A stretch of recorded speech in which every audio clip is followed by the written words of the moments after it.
모두를 위한 R 통계 회귀 분석 편 기초 4강 시작하도록 하겠습니다. 자, 먼저 지난 시간에 배운 걸 간략히 요약을 해보면요. EasyPick R이라고 하는 패키지를 라이브러리로 불러와서 엑셀 데이터를, 그것도 첫 번째 시트에 있는 데이터를 불러서 데이터로 저장을 합니다. 그리고 이제 회귀 분석을 하는 거죠. 회귀 분석한다라고 하는 함수가 lm이라고 쓰는 거고요. 자, 그리고 그 결과를 요약해서 상세하게 보여달라라고 하는 게 썸머리였고요. 자, 그 다음에 이제 이 변수들 중에서 중요한 것들, 우선순위가 있는 것들로 단계적으로 분석을 해서 R 제곱값이 즉 설명력이 최대가 되는 그런 변수들만 추려서 보여달라라는 뜻입니다. 그리고 난 다음에 그 중에서 95% 신뢰 수준에서 통계적으로 의미 있는 데이터만, 변수만 써서 우리가 최종적으로 분석한다라고 이야기를 했었죠. 자, 이렇게 여러 줄로 여기다 표현했지만 사실은 아주 간략하게 이렇게 두 줄이면 통계 분석이 끝납니다. 먼저 데이터를 불러오고요. 그 다음에 회귀 분석, 단계적 회귀 분석 가면 되죠. 이런 방법. 마지막으로는 이 R 프로그램에 내장되어 있는 아이리스 데이터를 불러서 우리가 회귀 분석을 했었죠. 오늘은 그걸 이어서 4강으로 가서 조금 더 발전시켜 보겠습니다. 이 앞부분에 있는 건 주로 인터넷에서 볼 수 있는 보통 사람들이 사용하는 방법입니다. 아이리스라는 데이터를 이렇게 불러와서 그 불러온 데이터의 헤드 앞부분을 보는 거죠. 자, 그러면 어떤 변수가 있는지를 알아요. 그 다음에 이게 숫자인지 아니면 문자인지도 구별할 수가 있죠. 이것보다 조금 더 한 단계 나아간 것이 str이라고 하는 함수입니다. 요거는 실행시켜 보게 되면 이게 숫자도 있고 글자도 있는데, 문자도 있는데, 요 앞에 이제 변수의 유형도 나와요. 넘버, 팩터. 요게 이제 연속형 데이터고, 요게 이제 범주형 데이터죠. 범주형 데이터 같은 경우 3개의 레벨로 이루어져 있다라고 하는 정보까지도 알려줍니다. 뭐 세토사, 버시칼라, 또 하나 보이지 않지만 버지니카, 이렇게 세 가지의 범주가 있다라는 것도 알려주고, 총 데이터가 한 150개 정도 있고요. 변수는 5개다. 하나, 둘, 셋, 넷, 5개다. 이런 정보들을 종합적으로 보여주는 게 str이라고 하는 겁니다. 자, 그거에 대해서 아주 기초적인 수준에서의 통계를 보여주는 게 바로 썸머리입니다. 이 앞에 썸머리하고 데이터를 실행시켜주게 되면 이와 같이 연속형 데이터의 경우에는 평균값이나 중앙값, 그 다음에 최대값, 최소값, 이런 것들을 보여주고요. 범주형인 경우에는 어떤 범주가 있는지 보여주고, 자, 그 다음에 몇 개씩의 데이터가 있는지까지도 아주 상세하게 보여주죠. 자, 그래서 결론적으로 보면은 사실 어떤 변수가 있고, 또 이게 연속형 데이터인지 범주형인지, 또 그 다음에 그 범주가 몇 개이고 데이터가 어떻게 분포하는지까지 모두 보여주는 건 썸머리라고 하는 함수입니다. 그래서 이 썸머리라고 하는 함수만 사용하면 되겠죠. 그래서 저는 주로 이 방법을 많이 사용합니다. 그래서 데이터를 저장을 한 다음에 썸머리를 보여줘라. 한 방에 해결을 하는 거죠. 자, 요 밑에도 이제 회귀 분석하는 거, 일반적인 많은 사람들이 사용하는 방법은 이렇게 모델을 먼저 만들어요. 요게 이제 종속 변수고요. 그다음에 물결 표시한 다음에 독립 변수들을 이렇게 더하기로 더해주는 거죠. 그리고 그 모델을 갖다가 회귀 분석을 해요. 그래서 회귀 분석 결과를 또 저장을 합니다. 자, 그리고 그 저장된 회귀 분석을 갖다가 또 단계적으로 분석을 해봐요. 그래서 또 그 결과를 저장을 하고, 또 그 저장된 결과를 갖다가 썸머리로 보여주는 거죠. 이런 식으로 하게 되면 이렇게 모델이 변수가 생기고, 또 변수가 또 생기고, 또 생기고요. 또 이렇게 해서 결과를 볼 수 있는 거죠. 남들은 이렇게 사용하는데 저는 이렇게 한 줄로 표현하는 걸 좋아해요. 이렇게 하면은 그냥 한 방에 다 해결되죠. 위에 있는 거 실행 안 해고도. 요거는 여러분들 러시아의 인형 있죠? 마트료시카라고 부르는 건데요. 인형 속에 인형이 있고, 또 인형 속에 또 인형이 있고, 막 이런 시스템. 그래서 제 방식도 똑같아요.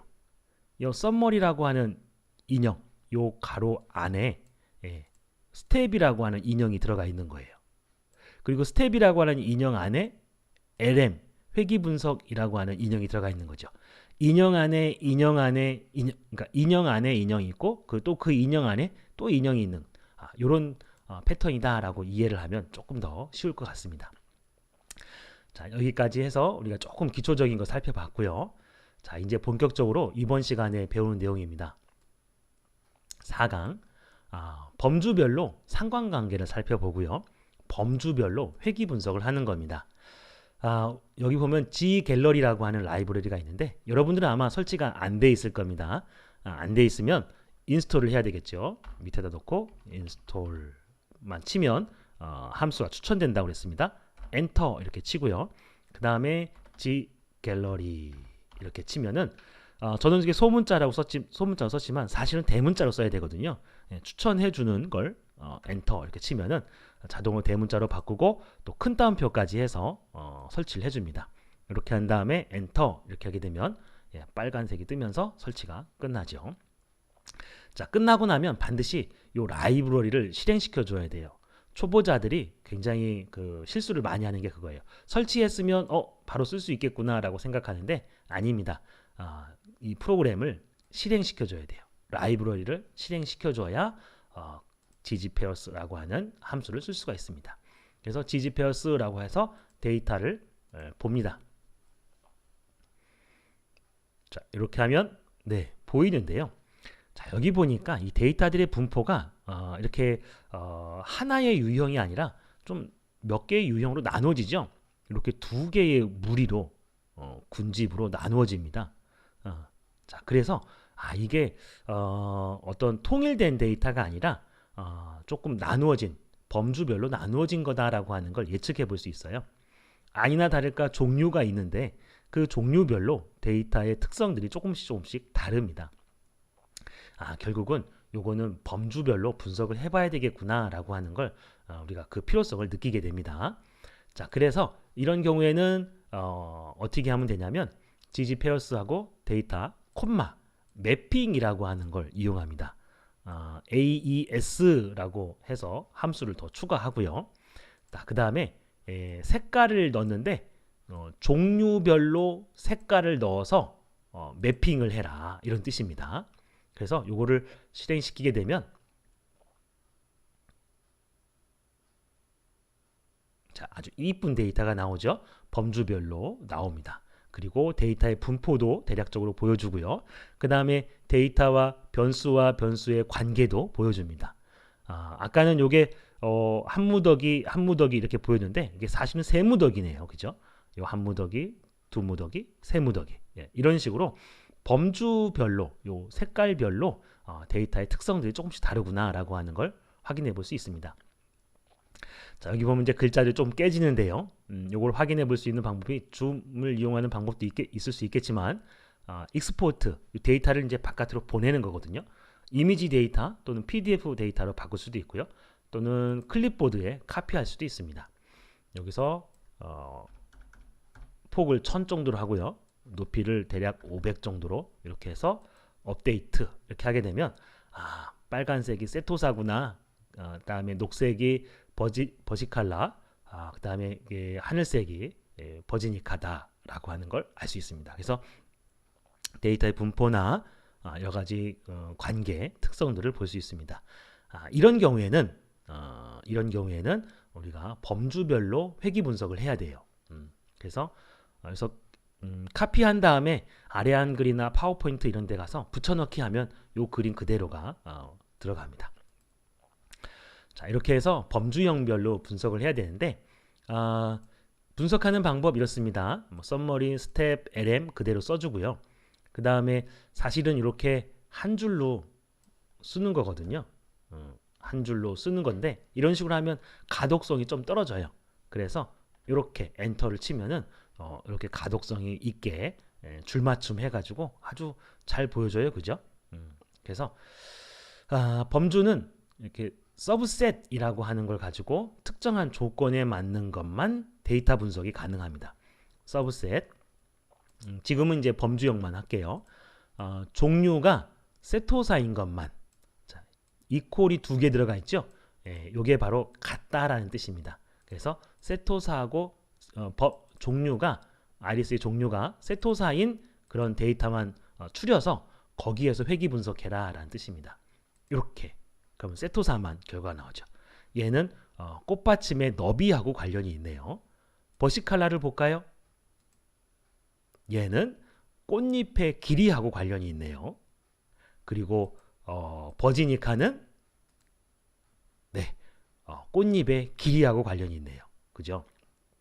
자, 그래서 종류별로 관계된 것이 조금씩 다른데 이거를 통째로 하나 묶어서 이렇게 하니까 꽃잎의 너비, 꽃받침의 너비, 꽃잎의 길이, 꽃잎의 너비 이렇게 세 개의 변수가 보이는 건데 이게 이제 종류별로 각각 다르게 나타난다라고 하는 거 확인해 볼 수가 있겠죠. 그래서 뭐 예를 들어서 남녀 전체에 대해서 여러분들이 회귀 분석을 하고요. 그 다음에 남자만이 가지고 있는 어떤 특징에 대해서 알고 싶다. 예, 그런 경우에는 서브셋을 이용해서 뭐 성별이 남자인 경우만 살펴봐라. 뭐 이런 식으로 할 수도 있겠죠.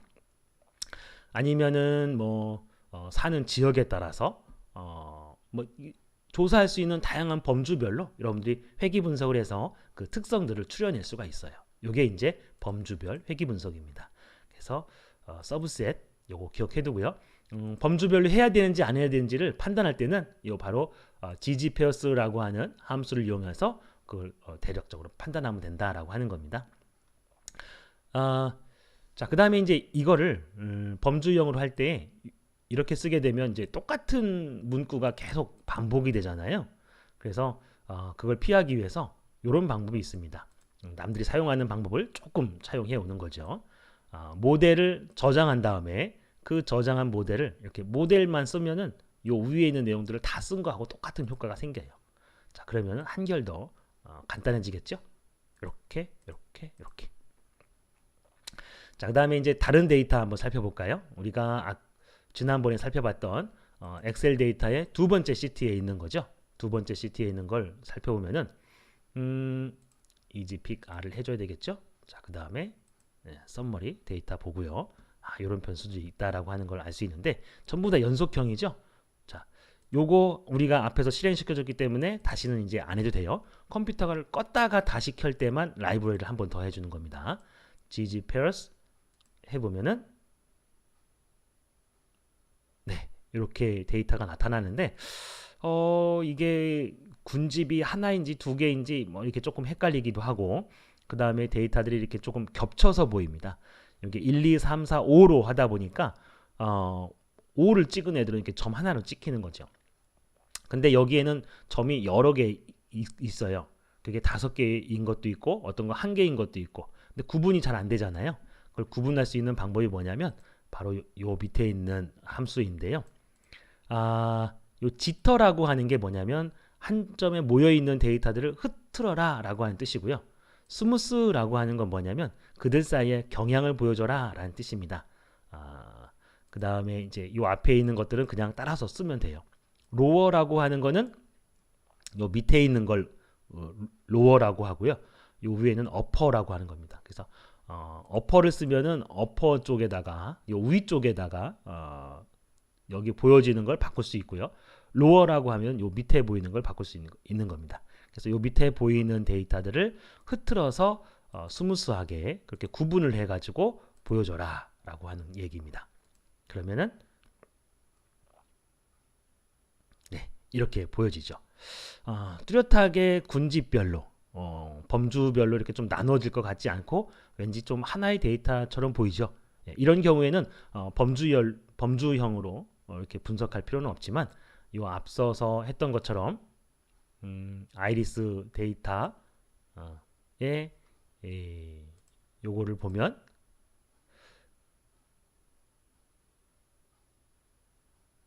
네, 이렇게 눈에 띄게 이렇게 그룹이 지워지죠. 이렇게 그룹이 지워지는 것 같은 경우에는 꼭 범주형으로 분석하는 것이 바람직합니다. 자, 이렇게 해서 우리가 범주형별로 상관관계 보는 거와 범주별로 회귀 분석하는 방법 살펴봤습니다. 감사합니다.